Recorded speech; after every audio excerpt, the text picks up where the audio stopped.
Okay. See her? Oh, yeah, there she is. We got a female coyote, minus 27, Saskatchewan. Super cool. I just hopped a fence. I'm following a deer trail because they seem to kind of know where it's not super deep. So I'm snowshoeing because it is impossible to go anywhere around where I'm at right now anyways without snowshoes. Like, it's a wrap. So since I'm in the middle of nowhere, I'm kind of going, to my limit, to where if my snowshoes go down, I can dig my way back. And my way back is, I think I went about 1K total. To the coyote, back to the truck is 1K, which is cool. About a 250 meter shot, held dead center, dropped her. And her fur is gorgeous. She's a really sweet animal. And now I gotta do the old drag back to the truck. Good thing it's a dry cold. Good thing it's a dry cold. Back at the truck, coyote loaded up, cruising home. Good thing we got ourselves a dry cold out here. Minus 27 wet cold. I don't know about that. Dry cold, can do it, can get after it. And what a trek, man. Snowshoeing for coyotes. I've never heard of it. I'm doing it. I don't know, it's pretty tough. I'm not gonna lie, it's pretty tough. But it was a fun day. We'll see how much more of this I do. I don't know. Probably a little bit more. All right, so future me coming in at the end of the video. Made that video right there a couple weeks ago. That's the first coyote I shot out here in Saskatchewan. I'm only running a GoPro and an iPhone, so I'm not really able to get all set up like them big time movies and show you what's happening with the coyote's body language and what I'm doing and everything like that. Even like the GoPro, if I set it up outside, it's been like minus 30. The batteries kind of just go to the wayside pretty quick.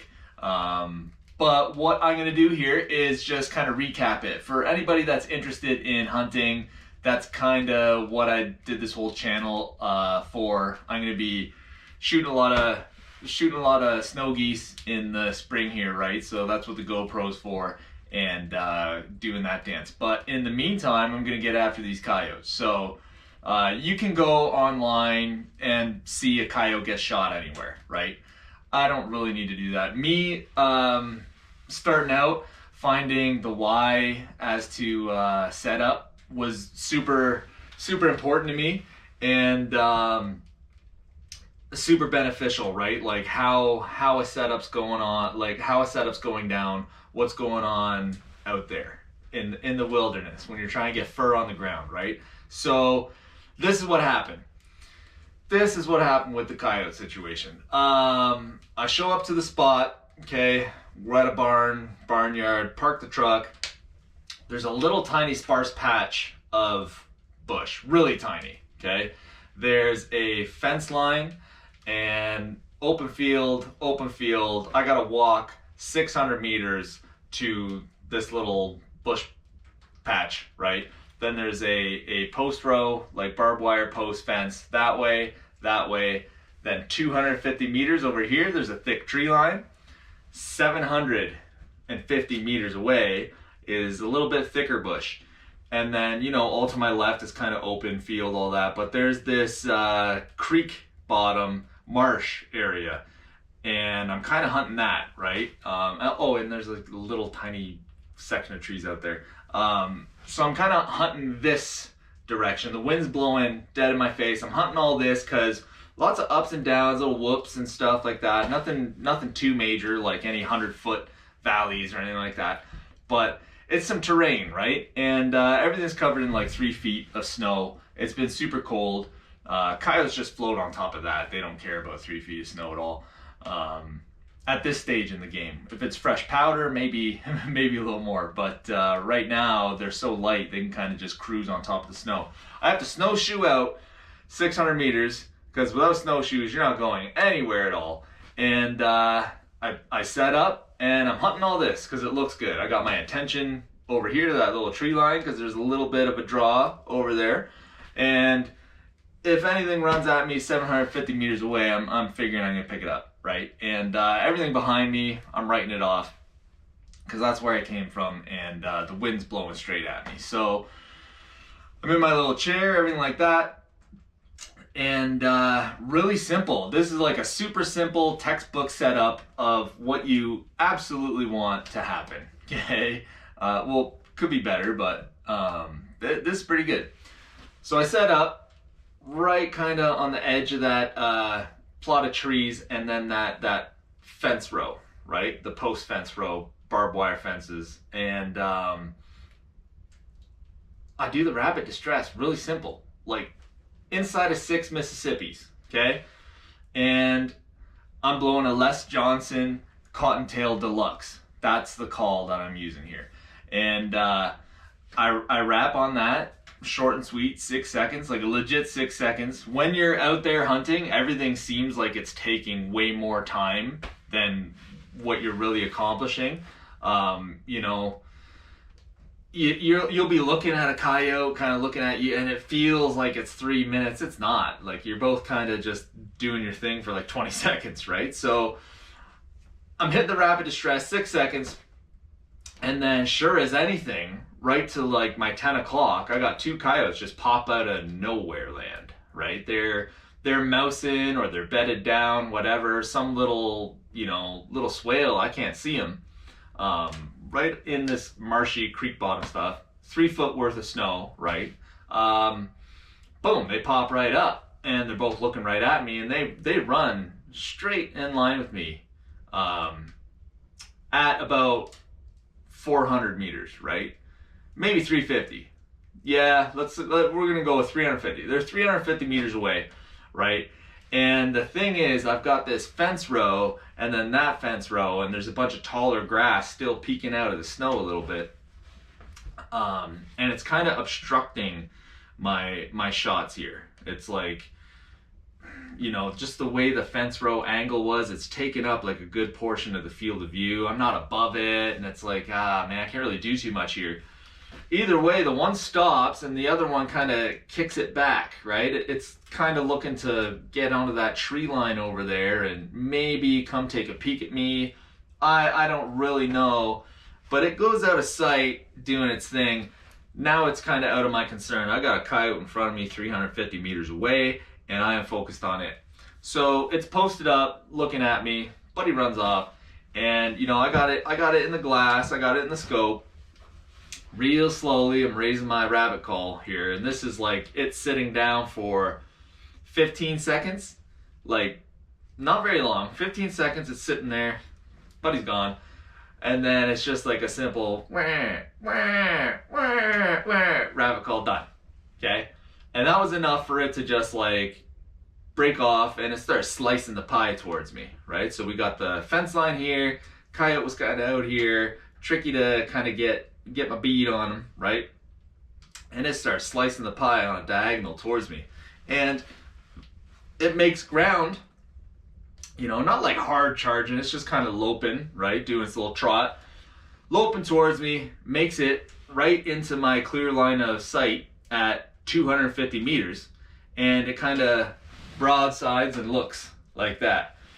And as soon as it stopped, I'm inside of my for sure range. The way my rifle's zeroed, right? I'm 2 inches high at 100 meters, and then I am 3 inches low. I don't even think it's 3 inches. I think it's like another 2.5. It's a really flat shooting 22 250 rifle.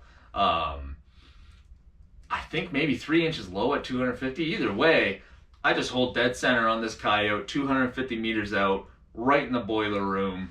You know, I do my good, you know, trigger, squeeze, not pull, all the fundamentals of shooting. I execute them properly, and that was a wrap. Perfectly down coyote, which is what you always want. And you know, in hindsight, I'm gonna make like another little tips, trick video, whatever, on some stuff that I've learned out here, because I had a really quick, like a real steep learning curve occur out here hunting coyotes that was super beneficial, because I've had much more interaction with coyotes out here on a per hunting basis than I ever did in Ontario, right? So I learned a thing or two out here really quick, which is super cool. But yeah, either way, boom, nailed the coyote. And instead of going through like, you know, a coyote in distress sequence, try to call its buddy in, all that, I was just super excited.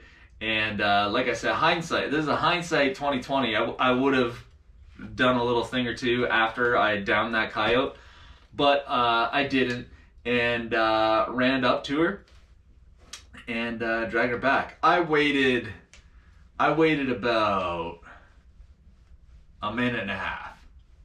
I waited about a minute and a half, glass, you know, had my scope on her, and making sure she's not, the tail's not twitching, the head's not doing anything, right? I like seeing them still. Seeing them real still for a minute or so before I walk up on them. And then, you know, while my rifle's up over there looking at her, I'm looking for her buddy, you know, just kind of bare eyes that way. And yeah, that was it. Textbook, easy, super short and sweet setup on a coyote. It's how you want them to happen. And yeah, hopefully that was kind of short and to the point there. Yeah, if you got some info out of that, that's good. If not, you're beyond me, right? I'm just kind of a rookie here, figuring it out and sharing stuff along the way, because I think that can be helpful. You know, if you're kind of starting basketball out, hearing MJ's thoughts, you know, in the key, that might not be super helpful to you, right? That might just be way over there. So I'm not there yet, right? So hopefully I can relate to some buddies that are tuning in or whatever, right? But that's set up, super basic, and more videos to come, whatever. And I'm gonna kind of detail how I went about getting these coyotes down for now. And then yeah, we're goose season, snow geese. We're gonna be hunting them things, them thangs in the sky. April something, right? So that's gonna be a fun time, and that's where the GoPro is gonna shine, because I'm gonna have them geese just landed right in front of me. So that'll be fun. Anyways, enjoy that weekend. Let's go.